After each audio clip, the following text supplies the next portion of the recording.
I was shocked when my wife announced she was having a dinner with a strange man, so I followed her and discovered she was having an affair with another man.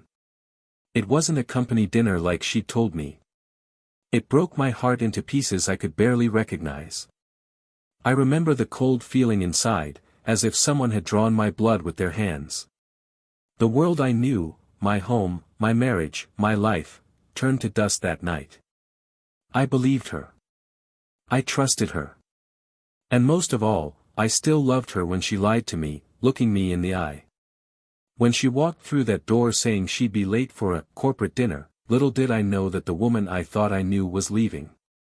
What came next was more than betrayal. It was the dissolution of a man who had dedicated everything he had, everything he was, to a love that no longer existed, at least not on her part. She was beautiful that night. I still remember it. The tight black dress, her loose hair in soft waves, the familiar perfume that reminded me of so many good times we'd shared. I even complimented her before she left, with a genuine smile, like a fool who still believes in a fairy tale even when the ground has already begun to crumble. "You look stunning," I said. And she smiled. A smile that hurts me more today than any words.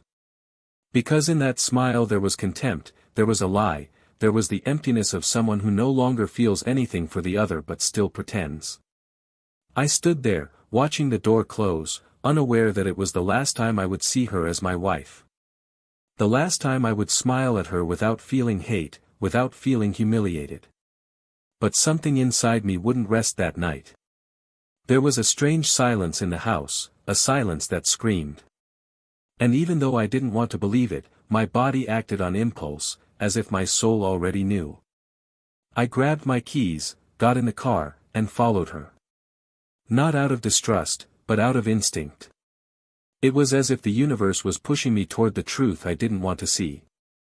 I parked across the street, in front of a restaurant I didn't know, and waited. And it was there, through the lit window, that I saw it. She wasn't with coworkers. She wasn't with clients. She was with a man. A stranger who, unlike me, was receiving looks from her that I hadn't seen in years. She laughed. She touched his arm. She leaned in as if confessing something intimate. And then he touched her face, and she closed her eyes. It wasn't just any gesture. It was affection. It was intimacy. It was the kind of touch I thought was mine. My heart stopped for a second. And then it hit me so hard I thought I was going to pass out. I stood there in the car, gripping the steering wheel so tightly my hands ached.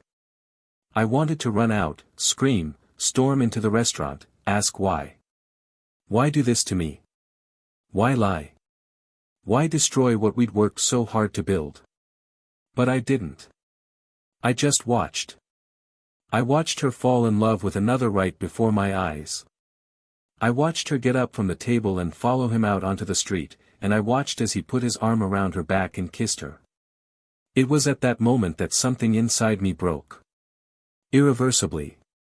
And when I saw her get into the car with him, not home, but somewhere where my place as her husband no longer existed, I understood. The woman I loved had left me. Not physically. But emotionally, spiritually, she was no longer mine. And perhaps never would be again. I returned home with trembling hands, my head full of voices. I sat on the couch and spent hours there, in the dark, listening to my own thoughts. Thinking about the nights we slept in each other's arms. The birthdays I tried so hard to please her. The Sundays spent with family. The promises she'd made to me at the altar. Everything turned into a lie. Everything turned to ash. I felt used. I felt ridiculous. I felt small. And when she returned, hours later, wearing the same dress and the same smile on her face, she kissed me on the forehead and said, "Dinner was great. I'm exhausted."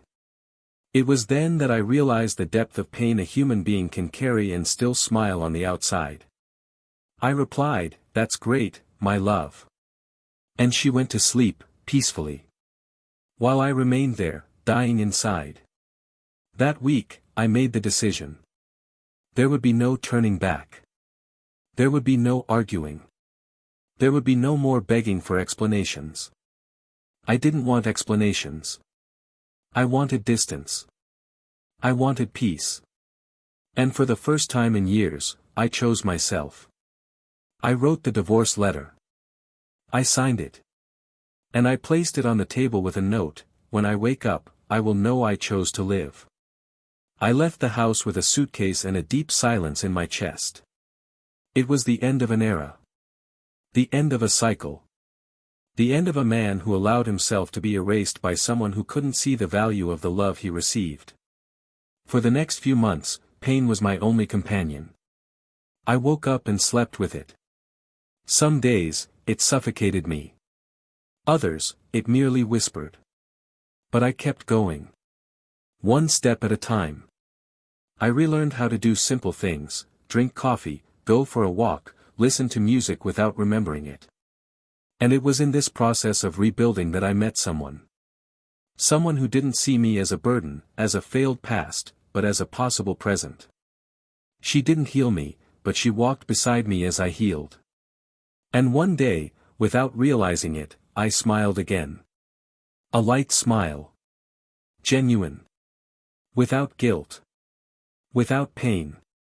Just peace. I began a new chapter. I began to live again. Meanwhile, on the other side of the story, my ex-wife was experiencing the other side of betrayal. The side of emptiness. The side where there was no one waiting for her with dinner ready. No one to hug her at the end of a bad day. The new man, the one who had seemed so charming on their first dates, proved to be distant, cold, and absent. He didn't value her. He didn't listen to her. He didn't know her. And she began to understand, slowly, what I had known for a long time: love isn't easily found. True love isn't thrown away. It's rare. It's fragile. It's precious. And when it's lost, it's not always possible to get it back. She made countless attempts to get back to me. Messages. Missed calls. Letters. Gifts. But I wasn't there anymore. Not in my heart. Until one day, she showed up at my house. They told me she was different. Tired. Aged by guilt. And she had something in her eyes I'd never seen before: true regret. When she saw the woman who now stands beside me playing with my stepson in the backyard, she stopped. Her body froze. And then she cried. A silent, lonely, deep cry. It wasn't just the cry of someone who lost an ex-husband. It was the cry of someone who realized they'd lost the love of their life. And that no one would ever treat her with the care, patience, and affection she once had and scorned. I watched her. And in that moment, I knew the cycle had closed. The pain she carried now was the same that had consumed me for months. The difference was that I survived. I was reborn. I reconnected with life. And she, on the other hand, remained trapped in the past she destroyed with her own hands.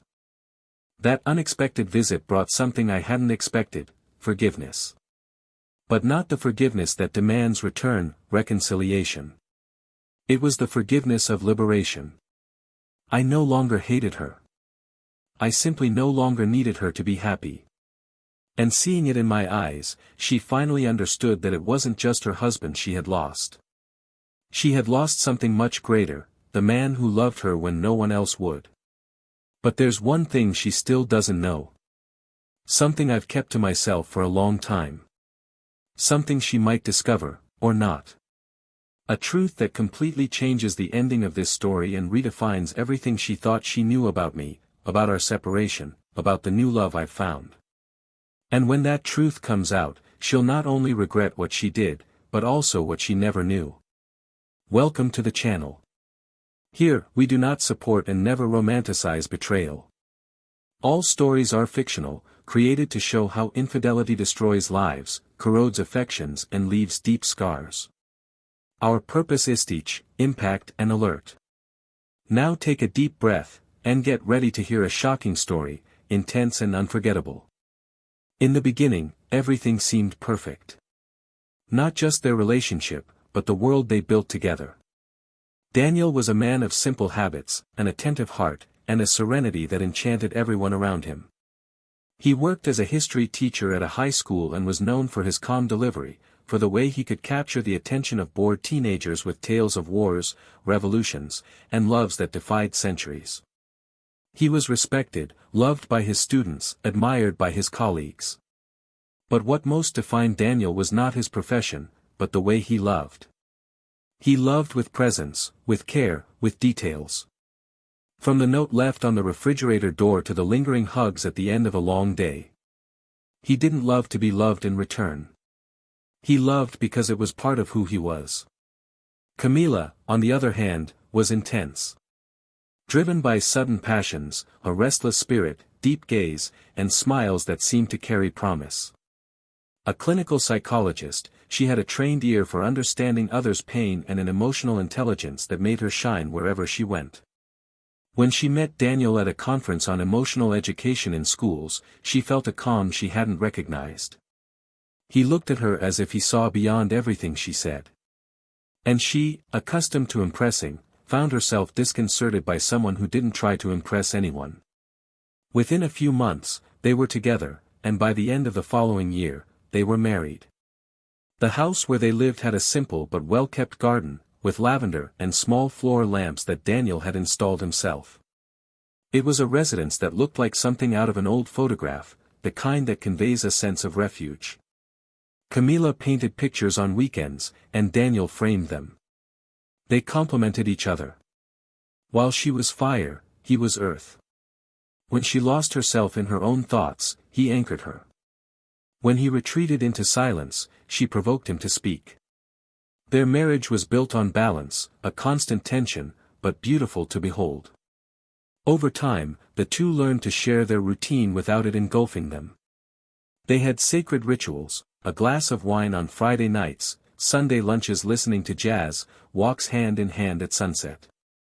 All of this seemed to knit their story together with a strong, invisible thread. Friends often said they were a perfect match, a couple that seemed to survive the elements without much damage. Camila laughed at these comments, always with a slight look of defiance. Daniel smiled discreetly, as if he knew that, in truth, surviving was only part of love. The other part was choosing to stay. But, as happens with many couples who build a love based on mutual admiration, periods of silence ensued. And not the healthy silence that respects each other's space, but one fraught with absences. They began discreetly, with unanswered messages, dinners where each person looked more at their cell phone screens than at the face in front of them. The time previously dedicated to doing things together was filled with separate activities. Camila began arriving home from the office later, citing a growing number of patients. Daniel, for his part, immersed himself even more in work, in school projects, workshops, and mentoring. Not to escape, but because, subconsciously, he already knew something was slipping through his fingers and he didn't know how to contain it. Despite the cooling, Daniel still believed. He believed in time as a remedy. He believed that true love went through cycles and that silence, though painful, didn't mean the end. He watched Camila with silent affection, trying small approaches, preparing her favorite dish, leaving notes like in the old days, risking an awkward dance in the living room. Camila smiled, but it was a restrained smile, as if she were somewhere else. She seemed to carry a weight in her eyes, something Daniel couldn't name. But he didn't ask. He was afraid of the answer. Camila, however, was experiencing a whirlwind that even she couldn't manage. Between sessions with patients, internal dialogues about identity and desire, and trying to maintain the image of the marriage everyone admired, she found herself drowning in uncertainty. The routine, which had once been comforting, now tightened her chest. It wasn't a lack of love, but an internal conflict that made her question if this was the place where she still felt alive. Sometimes she would cry in the car before going home. And when she walked through the door, she would put a smile on her face, as if the tears of the previous half hour had never existed. The house remained beautiful, the garden blooming, the dinners organized. But there was an emptiness that lingered between them, like a silent guest refusing to leave. Conversations now revolved around bills, the week's schedule, family commitments. Their eyes didn't meet as often anymore, and when they did, there was a kind of shyness. As if they both knew something was there but avoided naming it. Still, amid the distance that was subtly growing between them, there were moments when Daniel saw the old Camila shine through.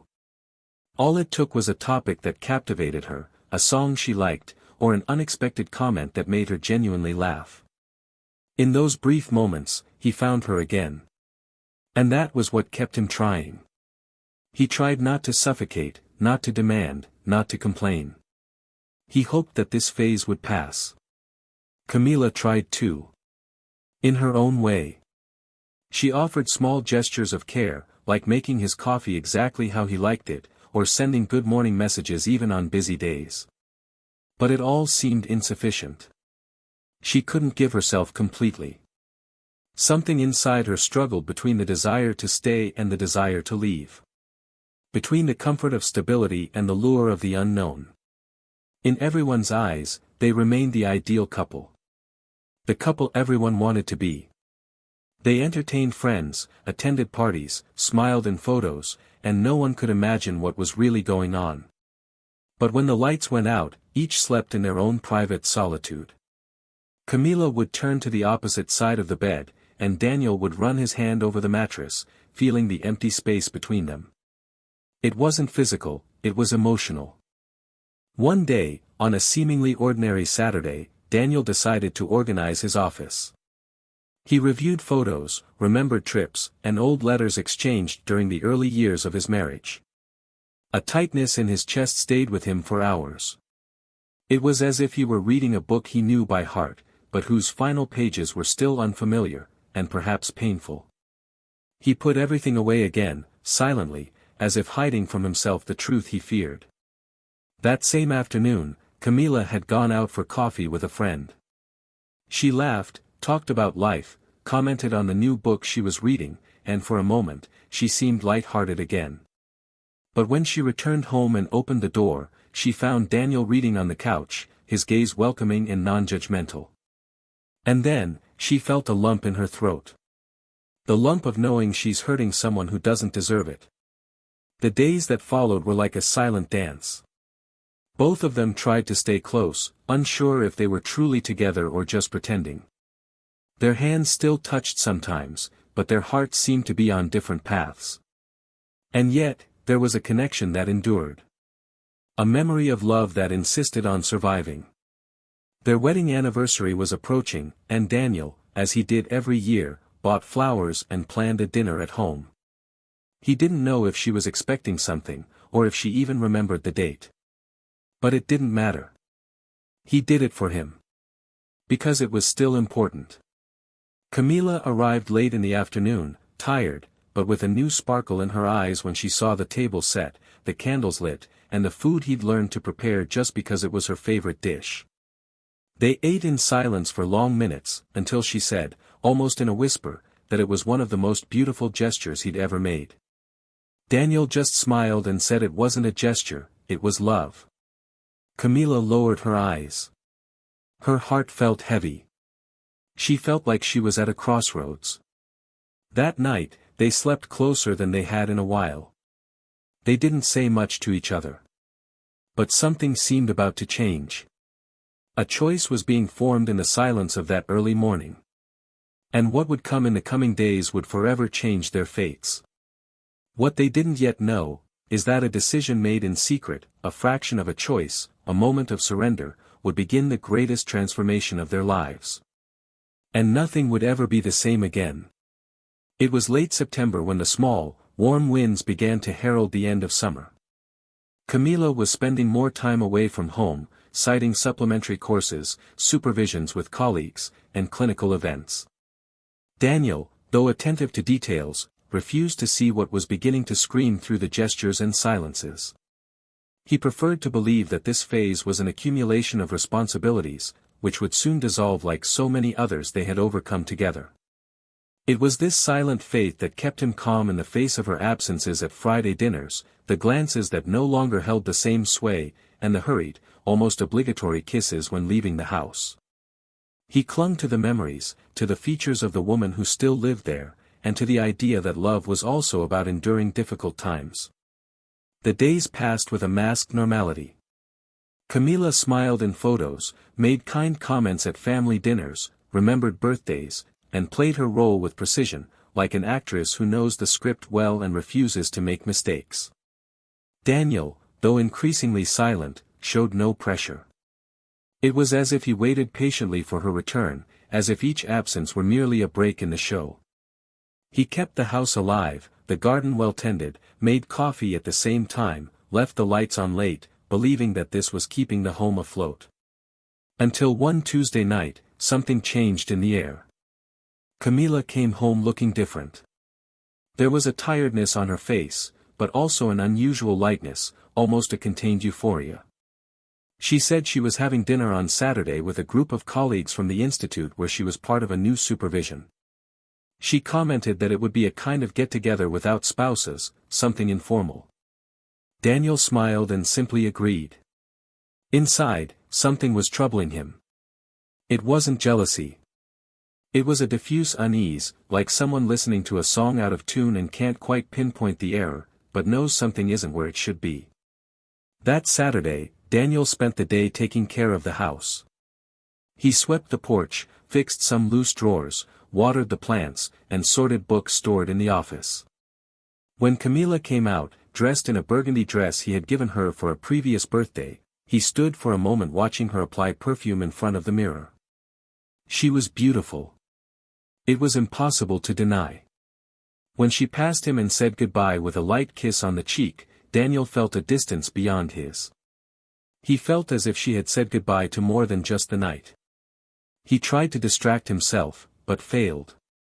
He picked up his phone a few times to send a message and then gave up. He flipped through the television channels like someone leafing through the pages of a book without any interest.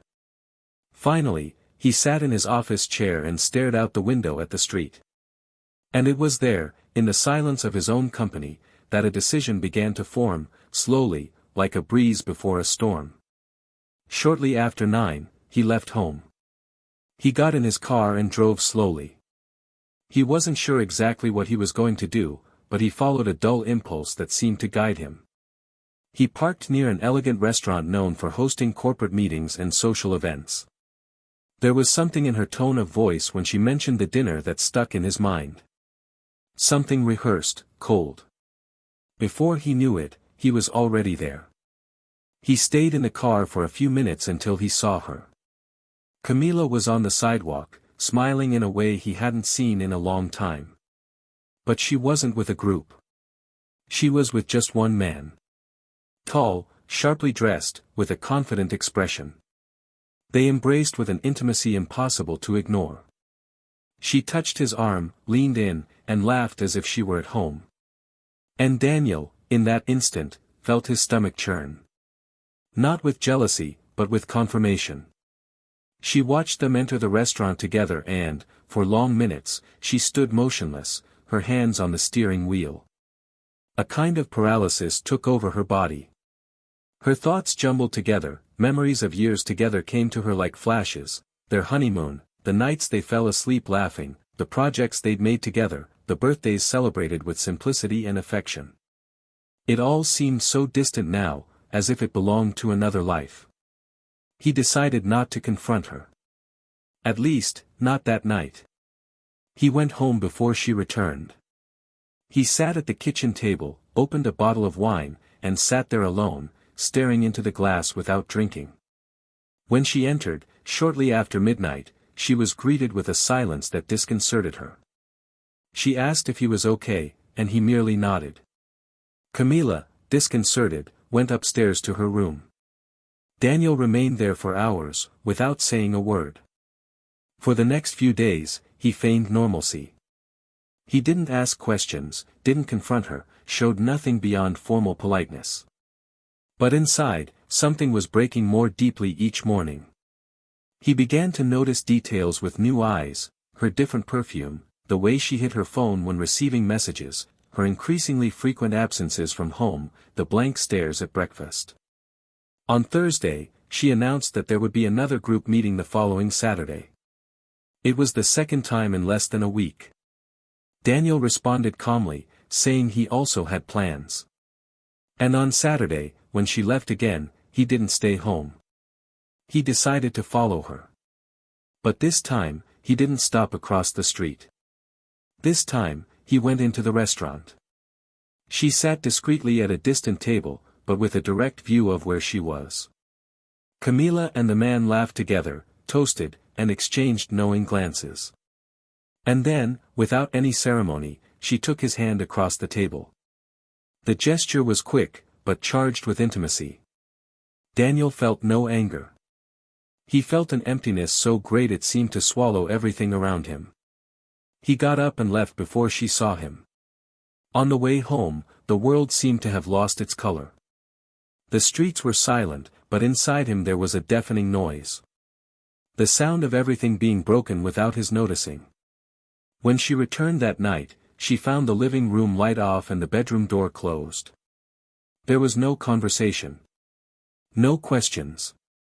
Just a piercing silence that said it all. On Sunday, Daniel woke up early. He made coffee as usual, left it on the table, and went for a walk. He walked for hours, aimlessly. He tried to organize his thoughts, to understand how things had gotten this far. He remembered their first kiss, their first trip, her shining eyes as she opened the door to their house the day they moved in together. It all seemed too distant in the past to be true. Camila, for her part, seemed restless. She spent too much time on her phone, avoided direct contact, and immersed herself in endless reading. Sometimes she looked at him as if she wanted to say something, but then backed away. The atmosphere between them was suspended, as if they were walking on a bridge that could give way at any moment. Then, on a gray Wednesday, Daniel arrived home early and found what he never expected to find. A forgotten message on his computer, an email exchange opened by mistake, containing the man's name, dates, and words that left no doubt. There it was, the confirmation of everything. The dinner. The outings. The intimacy. The promises. He read every line with bated breath. His chest tightened, his hands sweating, his body trembling slightly. But he didn't cry. He just sat there, reading and rereading. When she arrived, she found him sitting, looking at her as if seeing something for the last time. And it was in that moment, with teary but firm eyes, that he said, "I need you to tell me the truth." Camila froze. Her body tense, her mouth half open, as if trying to form words that wouldn't come. For a few seconds, everything was suspended. And then, with no other option, she sat down, lowered her eyes, and confessed. She said she didn't know how it happened. That she felt suffocated, confused, needy. That she hadn't planned it, that it just happened. That it was someone from the study group. And that it was just dinner, a conversation, and then, she couldn't stop. Daniel listened in silence. He didn't interrupt. He just let her talk, each word carving deeper into the whole opening in his chest. When she finished, he didn't shout, didn't accuse, didn't make a fuss. He just stood up, walked to the door, and said he needed to think.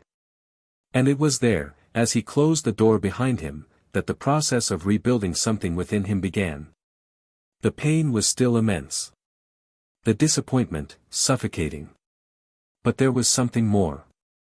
Something that, even if he didn't know it yet, would completely change their fates. An even greater revelation, hidden behind the veil of betrayal. Something that not even Camila imagined was about to come to light. The days that followed were silent, but not the kind that hurts. It was a silence of acceptance, of a mature understanding that some wounds don't heal with time, they only heal over the pain. Daniel had withdrawn emotionally, not out of revenge, but out of survival instinct. He continued to live with Camila for a few more weeks, while they organized the division of the house, the divorce proceedings, and the final formal obligations. She, in turn, walked as if carrying a body she no longer recognized, thinner, haggard, lost. She knew that the man before her was no longer the same, and the cruelest thing about it all was that, somewhere along the line, she still loved him. But not with the same love he had dedicated to her. It was a desperate love, a love of loss, a love she realized too late. One night, Daniel came in from the street with an envelope in his hand. Camila was in the kitchen, chopping vegetables, not hungry. He walked in with firm steps, placed the envelope on the table, and sat across from her. There was no anger on his face. Just a disconcerting calm. He said he had signed the papers. That he saw no reason to delay. She tried to react, gripping the knife tightly, but her hands were shaking. She said they could talk more, that perhaps there was still a chance to rebuild. He denied it with a sad smile, saying that rebuilding requires foundations, and theirs had been ripped out by her own hands. Camila lowered her eyes, tears flowing uncontrollably, but Daniel remained calm. He had already cried all he needed to. The following week, he moved permanently. He took a few pieces of furniture, some books, clothes, and his old bicycle. He found a modest apartment with a small balcony where the sun would shine in the late afternoon. There, he began a new routine. Little by little, he reconnected with himself. He started attending a reading group, started running in the morning again, and reconnected with friends he'd forgotten about. And during one of these unexpected encounters, he met Laura. She was a literature teacher, divorced for 2 years, and the mother of a 7-year-old boy. Their initial contact was shy, but soon the conversations became long, light, and meaningful. Laura had a curious look and a smile of someone who understands the timing of things. Daniel didn't fall in love immediately. What he felt was something different, a peace he'd never known. And it was this tranquility that attracted him. They began seeing each other frequently, unhurriedly. Laura didn't ask about the past, just listened when he brought something up, with the patience of someone who doesn't need to invade another person's life to become part of theirs. Little by little, Daniel found himself smiling again, laughing lightly, enjoying cooking, going out, planning. And over time, his outlook changed. There was no more pain. Only memory. Meanwhile, Camila was drowning in regret. The man she'd gotten involved with seemed apathetic, self-centered, and distant. The conversations were shallow, the sex empty, the affection non-existent. She tried to persist, believing that passion would bring something new, but found only indifference. She felt invisible. And as the weeks passed, she was overcome by growing anguish. She spent nights alone, called friends who no longer knew what to say, cried over old photos. She tried calling Daniel, but he didn't answer. She sent messages, but he didn't reply. It was one spring afternoon that she discovered he was in a new relationship. A mutual acquaintance saw a photo of Daniel with Laura and their son at a cultural fair. The three of them smiled like a family. Camila felt the ground disappear from under her. That boy in his arms wasn't her son, but there was a tenderness there that she'd never witnessed in Daniel during their marriage. It was as if he had blossomed, reborn. She spent hours looking at the photo. She enlarged it, tried to find a flaw, but all she saw was genuine happiness. The next day, she drove to the house where Daniel now lived. She spent the morning parked in the car, watching from afar. When she finally summoned the courage, she rang the doorbell. It was Laura who answered. Smiling, kind, wearing a paint-stained apron. Camila introduced herself, saying she needed to speak to Daniel. Laura invited her in. She said he would be back in a few minutes, he was walking the boy. Camila entered hesitantly, taking in every corner. The house was simple but cozy. There were children's drawings on the wall, books stacked high, a small bicycle in the corner. It was a home. When Daniel entered, her gaze froze for a few seconds. Camila stood up, visibly shaken. She said she didn't want any trouble, she just needed to say something. Daniel remained standing, silent. Laura sensed the mood and gently led the boy to his room. Camila then broke down. She said she had made a mistake, that she never intended to destroy him, that she had lost herself, and by the time she realized it, she had already damaged everything they had. He said he missed Sundays, the conversations, the comfortable silences. That no man had treated her like he had. That no one had listened to her like he had. That she had tried to move on, but couldn't. That she regretted it. And that if she could go back in time, she wouldn't have done half of what she did. Daniel listened, motionless. When she finished, he took a deep breath and said he understood. That he had already forgiven everything, but not for her. For him. That holding on to hate would only keep him trapped. And that he didn't want to be trapped anymore. He said he had found peace, and that he never imagined he would feel that way again. Camila cried profusely, saying she still loved him, that she was willing to regain his trust, that she would do everything differently. But he looked at her with a compassion that hurt more than any indifference. He said love isn't just regret. It's a choice. And that, unfortunately, she had made hers before him. It was at that moment that Laura appeared in the hallway doorway, holding the boy by the hand. Daniel bent down, picked up the child, and introduced him affectionately, "This is Tomas." Camila forced a smile, still in tears. Daniel then looked into her eyes and, with a firm voice, added, "And this is the family I chose after you." Camila lowered her face, defeated. She was about to leave when Daniel, for the first time since the divorce, brought up a subject she'd never imagined would be spoken aloud. He said he needed to tell her something. That he'd kept it to himself for a long time, but now, seeing her there, faced with the new life he'd built, he needed to put an end to it. He said that the man she cheated on him with, the one she claimed was just a momentary escape, was someone he already knew. Not personally, but by name. Because 2 years ago, during an educational conference, he overheard a group of speakers discussing a psychologist known for seducing married women, always in professional settings. A repeated, calculated pattern. At the time, Daniel didn't connect the dots. But after reading the emails and seeking more information, he discovered that Camila was just another one. That the man was known for this. And that there was no love, no connection. Just a game. It took Camila a few seconds to understand. When it hit her, she sat on the couch as if her body had no strength left. Daniel continued. He said that, yes, it had hurt.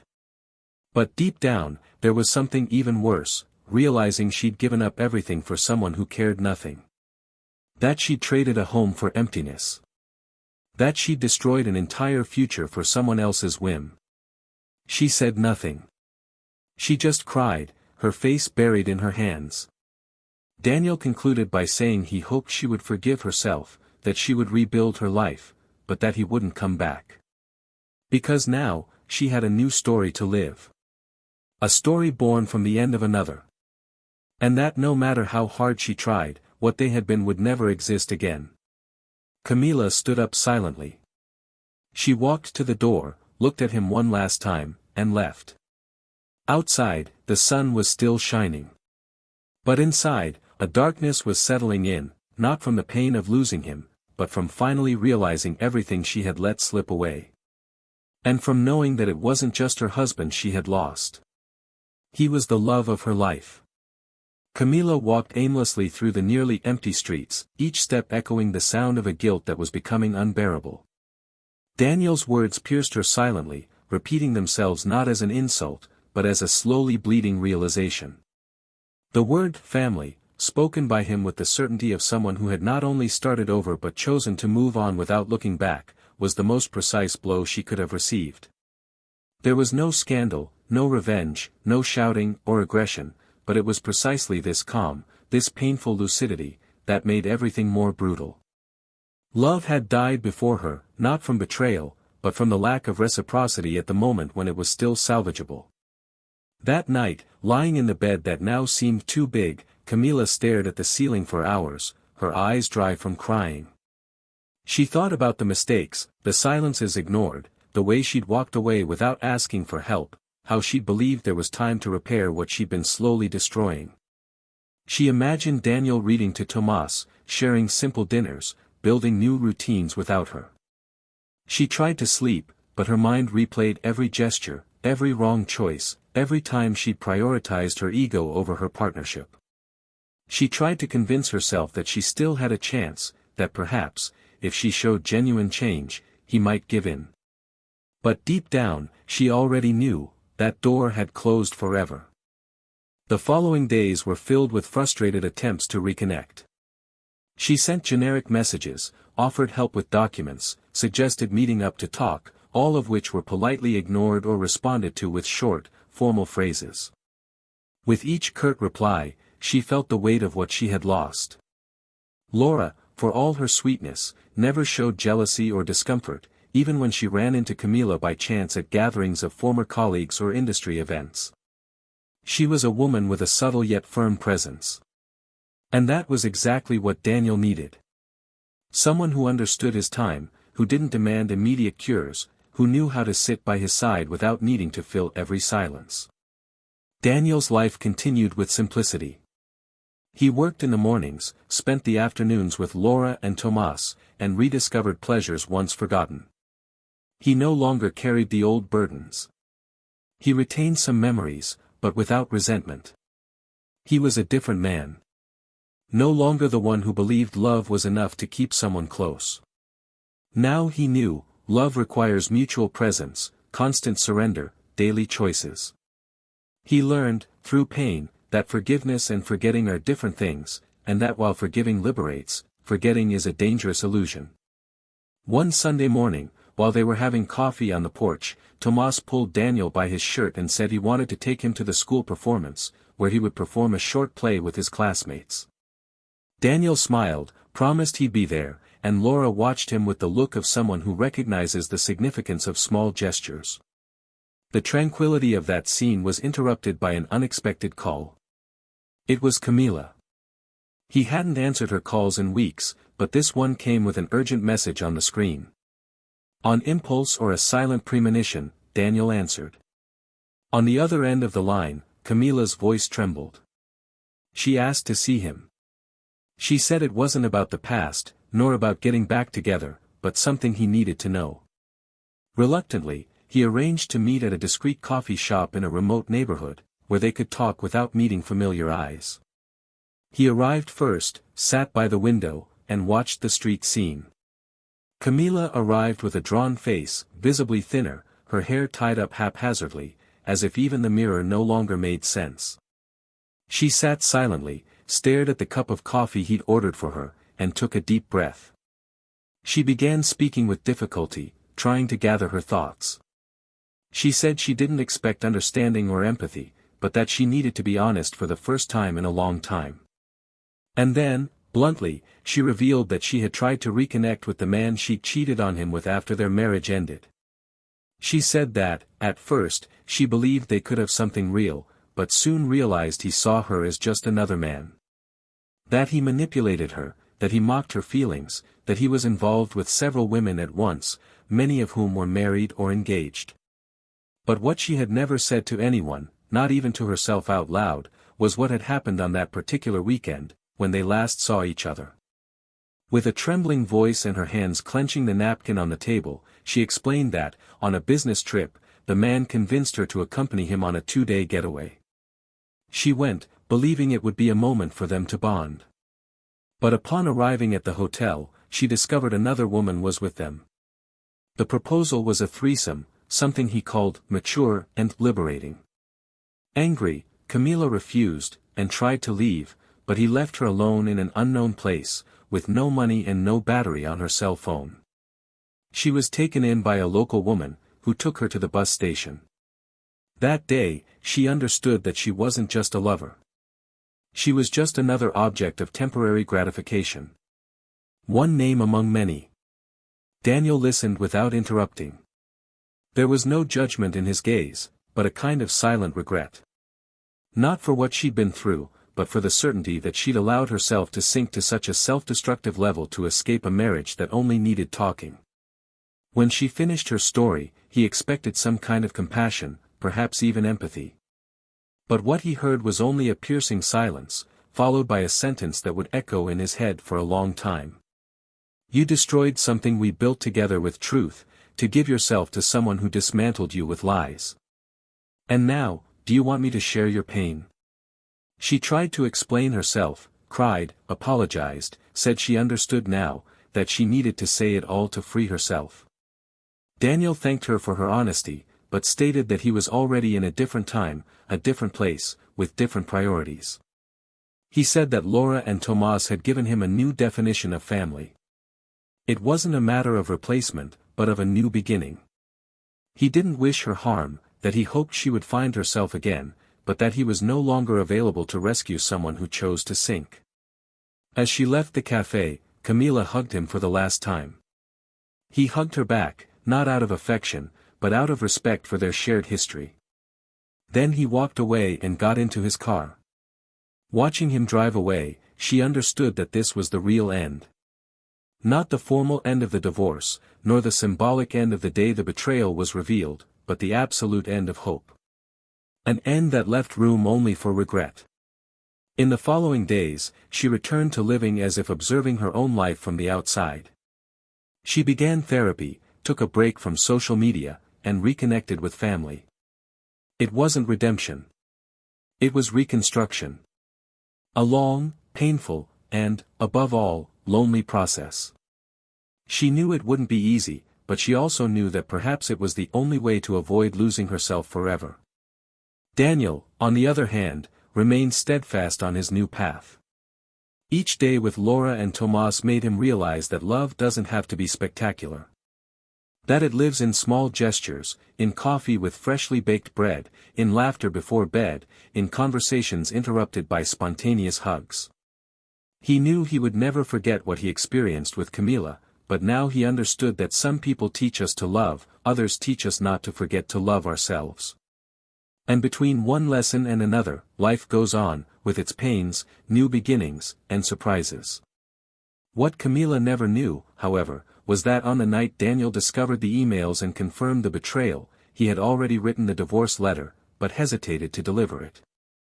Only after finding an old letter hidden among his books, written by her early in their marriage, in which she said, "If I ever lose myself, please bring me back," did he understand. She had lost herself, but she didn't want to be brought back. She wanted to leave. And he finally let her. After that last conversation at the cafe, Camila took a while to leave.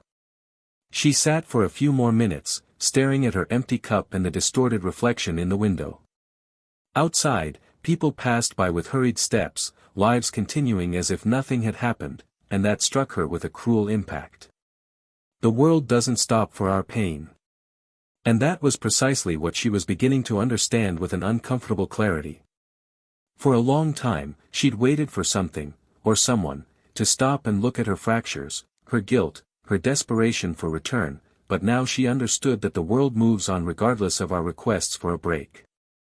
Daniel was no longer an option, and accepting that would require a courage she'd never possessed. The courage to walk alone through her mistakes, without the support of those she'd once discarded out of pride or impulsiveness. She began avoiding the places they used to frequent together. She changed routes, schedules, even her perfumes. Not out of fear of running into him, but out of shame at recognizing who she had been. At work, she maintained a professional demeanor, but her sunken eyes and lack of spark betrayed her disconnect with the present. Some colleagues noticed, asked subtle questions, but she always deflected. She didn't want to justify herself. What she had done couldn't be justified by excuses. He began attending therapy sessions more regularly. At first, to try to understand what had driven her to do all that. But over time, she discovered that her pain stemmed not only from the loss of Daniel, but from the loss of her own identity. He had become someone she no longer recognized. In contrast, Daniel matured every day alongside Laura and Tomas. Their relationship wasn't perfect, but it had a rare consistency. They shared simple joys, domestic responsibilities, and even disagreements with respect. Laura respected his silences, not forcing deep conversations when she noticed he was still withdrawn in moments of past memories. And Tomas, with his captivating ingenuity, brought Daniel a fatherhood experience he never imagined he would have. He began participating in school, performances, nighttime fears, and the small victories of everyday life. He became a figure of security and affection for the boy, something he himself never expected to develop so naturally. Despite the stability, a silent dilemma began to emerge within him. It wasn't about getting back with Camila, nor about the love he'd lost, but about how he dealt with his own evolution. For the first time, he questioned whether he was living fully or simply functioning within a healthy routine. He realized there was something inside him that still needed to be faced head-on, the fear of fully trusting someone again. Even with Laura by his side, there were still walls. Small but firm. Not because of her, but because of the disillusionment that left subtle scars, making him observe every gesture with exaggerated caution. Laura, intuitive as she was, noticed these nuances. One ordinary evening, as they were washing the dishes after dinner, she stopped and, with a gentle smile, said she knew there were still parts of him she hadn't recognized. She wasn't in a rush, but she also didn't want to share her life with someone who still looked back so intently that he forgot to look at the present. Daniel didn't respond immediately. He just continued drying the dishes. But that morning, he lay awake rethinking every choice, every barrier he'd erected, every word he'd avoided saying. He loved Laura, but there was still a lingering distrust that prevented him from giving himself completely. Meanwhile, Camila felt, in the form of loneliness, the direct reflection of her decisions. She tried dating other men, meeting new people, seeking distractions. But no touch was light, no glance sincere, no conversation deep. Everything felt superficial. She missed something she couldn't find in clubs or on dating apps. She missed being seen beyond appearances, beyond desire. She lacked connection, truth, depth. And it was in this absence that she began to understand that love isn't what makes our hearts race, but what makes us want to stay. An invitation to a charity event hosted by Tomas's school was the point where their paths once again intersected. Camila was invited as a guest speaker for an emotional health project, unaware that Daniel would be there representing the parents. Arriving at the venue and seeing the hallways decorated with drawings, the parents sitting on small benches, the teachers busy with the students, she felt a mixture of nostalgia and tension. When she spotted Daniel in the distance, talking to Tomas and helping him with a costume for a play, her stomach turned. He seemed fulfilled, engaged, present. And she was just a visitor. After the presentation, there was a brief cocktail reception in the courtyard. Laura arrived a little later, accompanying the two with her usual calm. Camila tried to avoid eye contact, but at one point, they came face to face. The greeting was polite and brief, followed by an awkward silence. Later, Laura approached Camila and, with elegance, said she hoped she was well and wished her peace in her journey. Camila, unarmed, simply thanked her. The woman's maturity disarmed her more than any confrontation. Daniel, watching from afar, felt something he couldn't immediately name. It wasn't compassion. It wasn't anger. It was perhaps a form of closure. As if he finally saw clearly that everyone was exactly where they were supposed to be. No loose ends, no illusions. That night, as he tucked Tomas into bed, he heard him say how lucky he was to have him as a father. Daniel smiled, moved, and understood that he had overcome the past not when he forgot Camila, but when he became whole in another place. And it was there, in that small room lit only by a blue moon-shaped lamp, that he understood the true meaning of rebuilding. Camila, for her part, returned home with a new tightness in her chest. One that no longer came from the pain of loss, but from the understanding that choices shape us in irreversible ways. She understood that there was nothing left to hope for, nothing left to try to recover. She now needed to find another path. One that didn't involve Daniel. One that started from within. In the following days, she wrote a letter. Not to send. Just to empty what was left. In it, I thanked her. For everything. For the years together, for the affection, for the patience, even for the pain. Because it was this pain that forced her to truly see herself. She folded the paper, tucked it into the last page of an old book, and went for a walk. For the first time, without expecting anything. Meanwhile, Daniel and Laura were planning a short trip with Tomas. Something simple, just the three of them. Along the way, as they discussed their destination, he held her hand and said he was ready. That he wanted to live without reservations. Laura smiled, her eyes brimming with tears, and simply squeezed his hand. None of them knew what the future would bring, but they knew, with certainty, that they were there. Present. Real. And that, in that moment, was all that mattered. The trip took place the following weekend, to a small cabin in the mountains, surrounded by trees that danced in the wind and a lake that reflected the sky like a serene mirror. It was a symbolic escape, not from reality, but from what had come before. Daniel carried in his chest a lightness that, until a few months ago, had seemed impossible. Laura drove with her arm resting on the window, her hair tousled by the breeze, while Tomas, in the back seat, hummed a song he'd learned in school. The journey was peaceful, unhurried, with stops in small villages, rustic shops, and silences that spoke volumes more than any forced dialogue. They didn't need to talk about what they'd faced, nor the shadows they carried, for there was a tacit understanding that they both knew exactly where they stood, a terrain rebuilt with maturity, not illusion.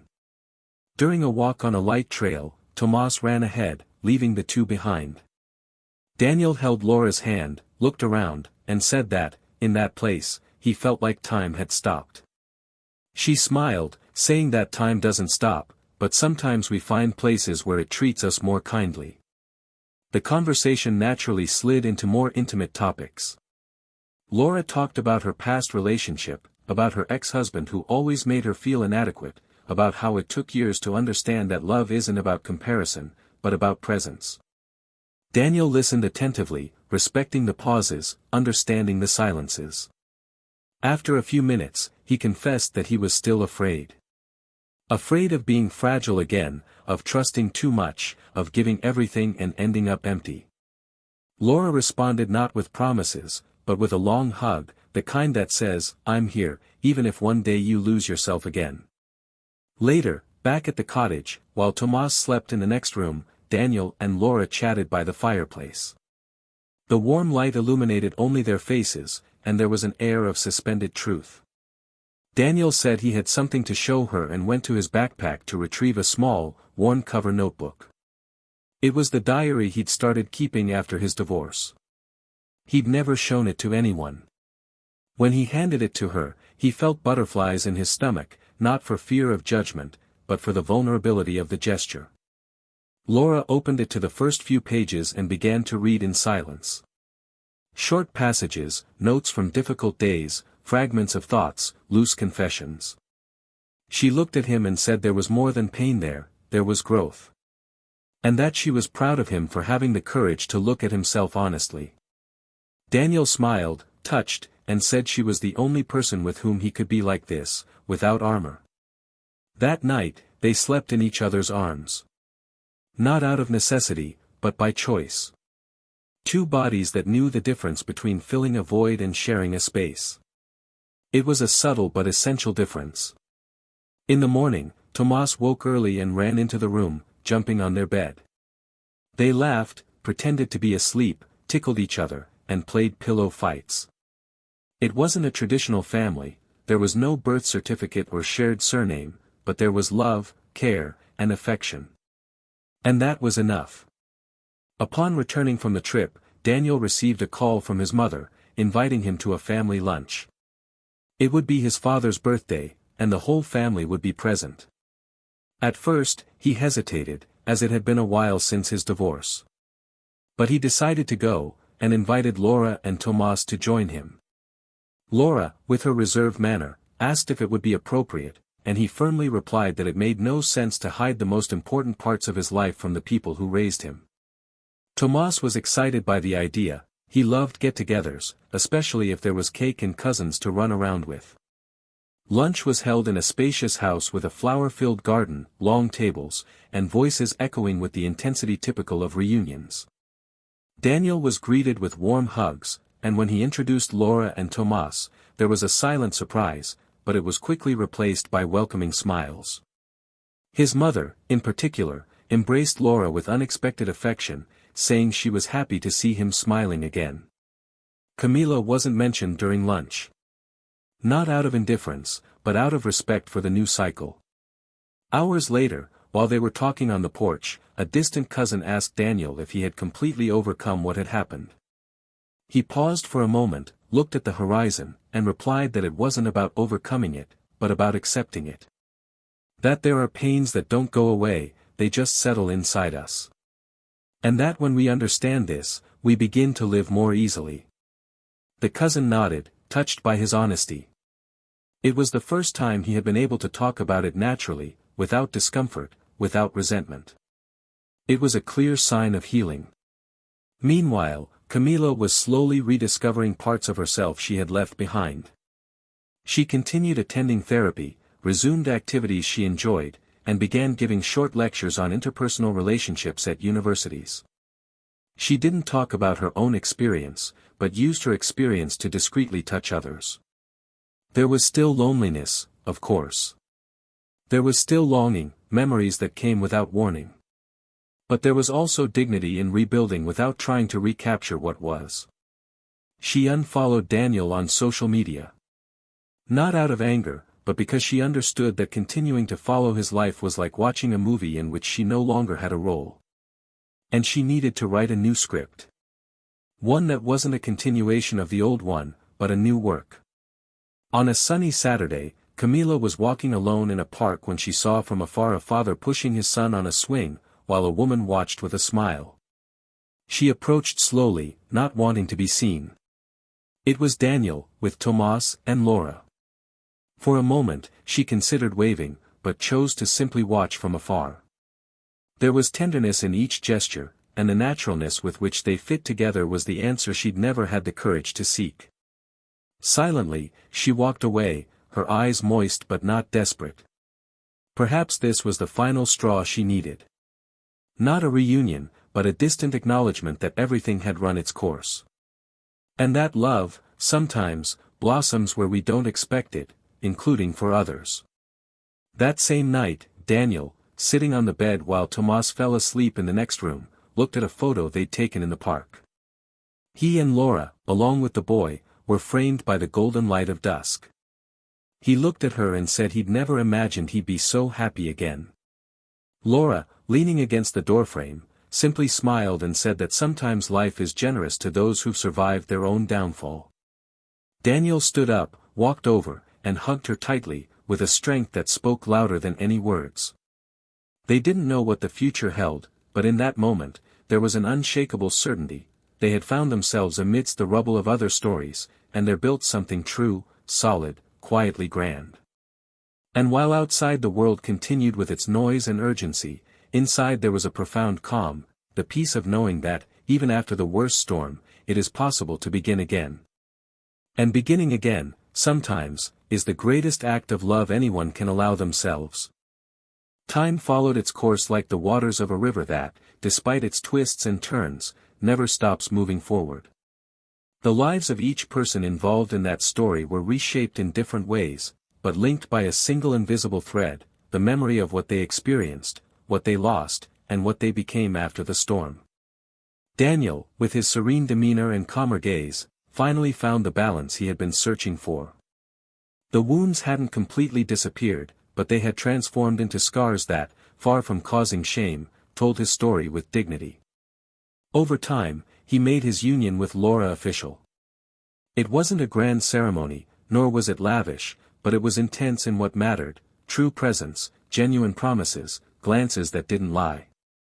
Tomas, smiling at the makeshift altar in the garden, handed over the rings as if he were the guardian of a new cycle, and in that moment, Daniel realized his heart was finally whole. Camila, for her part, followed her path with cautious but consistent steps. She decided to move to another city, to start over, far from the eyes that still recognized her through the shadow of her mistakes. She secured a place at a university, where she began teaching and giving lectures on ethics and human relations. The irony of discussing these topics was not lost on her, but it was precisely this irony that motivated her to delve deeper, to study seriously, to transform her pain into learning for others. She never again engaged in serious relationships. Not out of fear, but because she understood that she needed to first rebuild herself as a woman, as a human being, before attempting to share her life again. She wrote a book years later, where she told, in fictional form, her own story. She didn't victimize herself, she didn't seek public redemption. She simply narrated, with rawness and sensitivity, the paths that led to her emotional self-destruction and how she managed to find some meaning in the rubble of everything she lost. Laura became a discreet but essential pillar in Daniel and Tomas' lives. With her calm demeanor and her well-timed words, she helped both mature emotionally. Gradually, she also gained recognition in the professional world, not for her relationship with Daniel, but for her competence and dedication to the social and educational projects she led. She was admired not only by him but by the entire network of people who were now part of their new life. She knew that her presence was never meant to replace anyone, but rather to occupy a new space, built with patience and truth. Her love was not the kind that dominates, but the kind that sustains in silence. And that was what made her irreplaceable. Years passed. Tomas grew up surrounded by solid values, learning from example what respect, integrity, and the importance of being present are. He knew about his parents' history, the difficult choices, the pain that shaped his path. But he never harbored resentment. Only the understanding that love, when wounded, can die, but it can also be reborn in other ways. As an adult, he chose to work in family mediation. I wanted to help others find peace where today there is only noise. He never forgot the nights he heard Daniel talking to Laura in the kitchen, the short trips they took together, the spontaneous laughter around the table. Those moments marked him more than any conflict. Fate, sometimes ironic and silent, invited Camila, now with gray hair and a more relaxed look, to speak at a national education event, precisely in the city she once left behind. She hesitated, considered refusing, but something inside her made her accept. She returned with firm but unhurried steps. She didn't look for anyone. She simply did what she had to do. At the end of the talk, while signing books, a woman approached and said she had recognized her story between the lines of the text. She had also made mistakes, but, listening to Camila, she felt there was still time to rebuild. Camila smiled tenderly and replied that time cannot be recovered, but it can always be used better once you understand what was lost. On the way back to the hotel, she passed a square where she used to walk with Daniel. She stopped for a moment. There was no pain, only memory. She sat for a few minutes on a bench and, there, finally understood that some endings are neither happy nor sad. They are simply true. And the truth, even if it hurts, sets you free. She got up, straightened her coat, and left without looking back. Across town, Daniel, now retired, wrote in a simple notebook. It wasn't a book, nor a diary, but a collection of letters he would never send. One to Camila, another to Tomas in the future, one to Laura, and even one to himself, young, when it all began. He did this not out of nostalgia, but because he believed that some words need to be spoken, even if only to paper. When he finished, he closed the notebook and walked to the garden where Laura tended the plants. He sat beside her, held her hand, and remained silent. They didn't need to say anything. The love that united them wasn't made of declarations, but of presence. A presence that, despite all the pain, remained steadfast. And that's how that story ended. Not with theatrical twists or fanciful endings, but with the painful and beautiful truth that life always gives new chances to those who, even when wounded, choose to move forward. Camila learned, too late, that love isn't a guaranteed constant, but a field that needs to be watered daily. Daniel learned that forgiveness can free, but doesn't oblige one to remain. And Laura showed, with her invincible calm, that peace can also be a gesture of profound love. If you've made it this far, please comment below with your thoughts on this story. We'd love to hear your thoughts, they're important to us.